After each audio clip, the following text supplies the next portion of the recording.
क्या हाल है आप सबका। मैं उम्मीद करता हूं कि यार आप सब खैरियत से होंगे। तो जैसा कि गाइस आप सब जानते हैं कि फाइटर थिएटर्स के अंदर रिलीज हो चुकी है। मिक्स रिव्यूज आ रहे हैं, कुछ लोगों को बहुत अच्छी लग रही है, कुछ लोगों को कुछ चीजें नहीं समझ में आ रही, लेकिन ओवरऑल पब्लिक रिव्यूज अगर आप देखें तो पब्लिक को यह फिल्म बहुत पसंद आ रही है। तो इस सारे रिस्पॉन्स के बाद बॉक्स ऑफिस कलेक्शन प्रेडिक्शन कैसी है। डे वन में ट्रेड का मानना था कि ये 20 करोड़ तक जाएगी, तो क्या 20 करोड़ कर रही है, इससे कम कर रही है, इससे ज्यादा कर रही है। टोटल डे वन की एडवांस बुकिंग कितनी हुई, डे वन की क्या प्रेडिक्शन है, मैं आपको सब कुछ बताने वाला हूं। लेकिन बताने से पहले वीडियो को लाइक कर दे, चैनल को सब्सक्राइब कर लें ताकि ऐसी अपडेटेड वीडियोस आपको मिलती रहे। तो आइए जानते हैं। तो गाइस सबसे पहले हम देखेंगे एडवांस बुकिंग, यानी कि टोटल एडवांस बुकिंग भाई साहब इस फिल्म की कितनी हुई थी।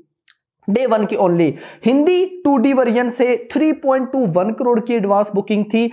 1,25,800 टिकट से सोल्ड आउट थे। 204 रुपए की एवरेज टिकट प्राइस थी एंड 8,565 शोज थे हिंदी 2D में। हिंदी 3D अच्छा, एक मैंने भी रिव्यू किया, रिव्यू के अंदर एक चीज बड़ी ना मैं कॉमन देख रहा हूं, मतलब कि जितनी भी मैंने पब्लिक रिव्यूज देखे, उसके अलावा भी बड़े क्रिटिक्स की रिव्यूज दे, इवन के जो सारा सीन है उसमें 2D और 3D वर्जन में ज्यादा डिफरेंस नहीं है। यानी कि जो लोग 2D में देखकर आ रहे हैं उनका सवाल था कि हमें क्या ये 3D में ही देखनी चाहिए, तो भाई नहीं, आप इसको 2D में ही देखें, 3D में देखें, कोई खास डिफरेंस तो थोड़ा बहुत है लेकिन ज्यादा फर्क नहीं है।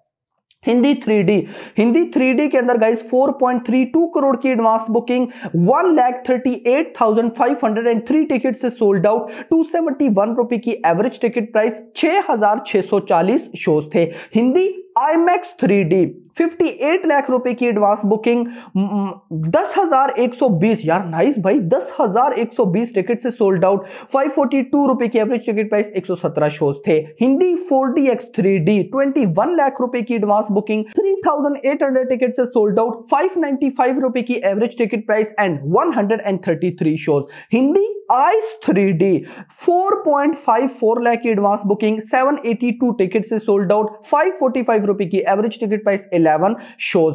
हिंदी IMAX 2D लगभग 1.5 लाख की एडवांस बुकिंग, 302 टिकट से सोल्ड आउट, 464 रुपए की एवरेज टिकट प्राइस, 3 शोज। अब गाइस देखो मैं आपको बताऊं, भली इस फिल्म के टिकट से सोल्ड आउट कम हो गए लेकिन बॉक्स ऑफिस कलेक्शन बहुत तगड़ी आएगी, क्योंकि भाई साहब देखो, सिर्फ अगर आप हिंदी 2D का वर्जन छोड़ते हो जिसकी एवरेज टिकट प्राइस 204 रुपए है, उसके अलावा Hindi 3D IMAX 3D 4DX 3D ice 3D IMAX 2D सारों की ही प्राइस कमाल है, जिस वजह से बहुत अच्छी कलेक्शन आने वाली है। खैर मैं एडवांस बुकिंग में हूं, तो डे वन की जो टोटल एडवांस बुकिंग हुई है वो हुई थी 8.40 करोड़, 2,80,000 टिकट से सोल्ड आउट एंड 15,500 शोज पर यह फिल्म रिलीज हुई है। अब इसके बाद हम डायरेक्ट चलते हैं डे वन की प्रेडिक्शन की तरफ और देखते हैं कि भाई साहब डे वन की प्रेडिक्शन क्या आई है, कितनी बॉक्स ऑफिस कलेक्शन आने वाली है। तो सबसे पहले भाई साहब मैं आपको बताऊंगा ऑक्यूपेंसी। आज मॉर्निंग के अंदर डे वन है इस फिल्म का, मॉर्निंग के अंदर ऑक्यूपेंसी आई 12% की।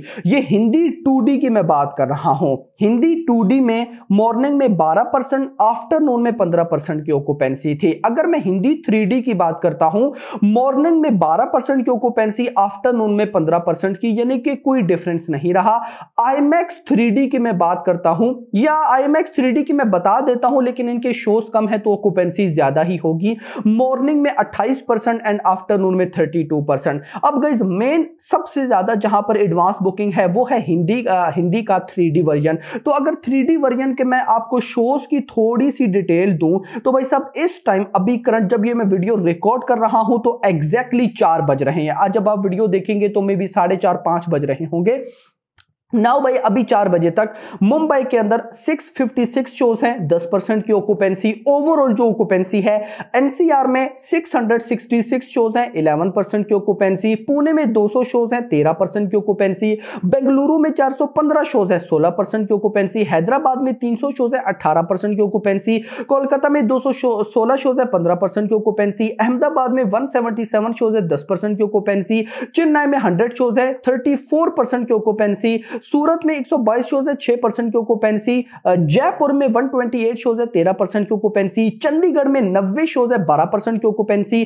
भोपाल में 46 शोज है, 6% की ऑक्यूपेंसी। लखनऊ में 134 शोज है, 11% की ऑक्यूपेंसी। यानी कि ओवरऑल जो नॉर्मल ऑक्यूपेंसी आ रही है वो 10 से 15% के मिड में है। और यही मैंने आपको हिंदी 3D का बताया, सेम हिंदी 2D का भी कुछ इसी तरह से होगा। नाउ अगर मैं चलता हूं बॉक्स ऑफिस प्रेडिक्शन की तरफ, मेरा क्या होता है, मैं सबसे पहले एडवांस बुकिंग देखता हूं। यानी कि अभी मैंने क्या किया, मैं अपना रिएक्शन बताता हूं। सबसे पहले मैंने डे 1 की टोटल एडवांस बुकिंग देखी, उसके बाद डे 1 के ओवरऑल ऑक्यूपेंसी देखी, शोज देखे कि शोज की क्या ओवरऑल ऑक्यूपेंसी है। ये सब जब मैं देख रहा था, मैंने कहा यार ट्रेड ने बोला था 20 करोड़, तो क्या पता 20 करोड़ है या उससे कम है। लेकिन जब अभी मैंने टोटल अर्ली एस्टिमेट देखा तो वो है 25 करोड़ रुपए का, कि भाई फाइटर डे 1 के अंदर 25 करोड़ रुपए की नेट कलेक्शन करने वाली है। मैंने आपको स्टार्ट में एक बात बोली थी कि सिर्फ अगर आप हिंदी 2D वर्जन को साइड पे करते हो, बाकी सारे Hindi 3D, IMAX 3D, 4DX 3D, IMAX 2D, ice 3D सारे वर्जन की टिकट प्राइस बहुत अच्छी है। तो टिकट्स भले ही कम सोल्ड आउट हो लेकिन बॉक्स ऑफिस कलेक्शन अच्छी आने वाली है। तो ये वही है भाई, 25 करोड़ रुपए डे 1 के अंदर, ट्रेड ने जितना बोला था उससे ज्यादा। और मतलब कि मजे की बात यह है, पब्लिक रिव्यूज अच्छे आ रहे हैं, ऑडियंस मतलब कि इंटरेस्ट दिखा रही है, जिस वजह से अब इवनिंग एंड नाइट शोज और अच्छे हो सकते हैं। तो जो मैंने बोला था कि ये 30 करोड़ तक में भी चली जाए, तो बहुत चांसेस है कि ये 30 करोड़ तक जा सकती है। नोट दैट ये भी फाइनल अर्ली एस्टिमेट नहीं है। मैं रात को 9-10 बजे तक आपको डे 1 की total box office collection prediction बताऊंगा, जिसमें मैं आपको ओवरसीज की भी बताऊंगा, वर्ल्ड वाइड। लेकिन अभी अगर आप वर्ल्ड वाइड मान के चलते हो तो 10 करोड़ मान के चल सकते हो। यानी कि 25 करोड़ की नेट कलेक्शन, ग्रॉस लगभग 30 या 32 करोड़ बनेगी, ओवरसीज से 10 करोड़। यानी कि अगर मैं ये बोलूं कि अभी तक भाई साहब ये फिल्म लगभग 45 करोड़ वर्ल्ड वाइड ग्रॉस कमाती दिखाई दे रही है, तो ये गलत नहीं होगा।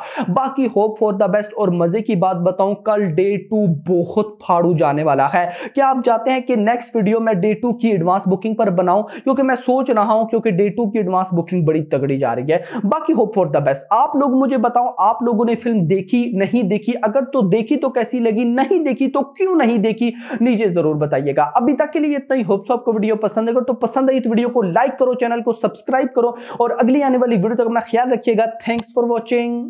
अच्छा लगा, एक्शन वगैरह, एक्टिंग एंड स्टोरी दोनों पूरा फर्स्ट क्लास। एंजॉय किया? हाँ जी, बहुत ज़्यादा। पैसा वसूल पूरा। ऋतिक रोशन के लिए कुछ कहना हो? नहीं, वो तो फेवरेट है सबका। आप क्या कहेंगे दीपिका पादुकोण के लिए? क्या बोल सकते हैं, वो मतलब अच्छे हैं मॉडल, सबसे जो अच्छा लगता एक्शन। हाँ जी, हाँ जी। दीपिका पादुकोण के लिए आउट ऑफ 5 करना हो? 5 to 5। और ऋतिक रोशन और दीपिका के लिए 1 वर्ड कहना हो तो क्या रहेगा? मुझे दोनों काफ़ी आइकॉनिक लगते हैं।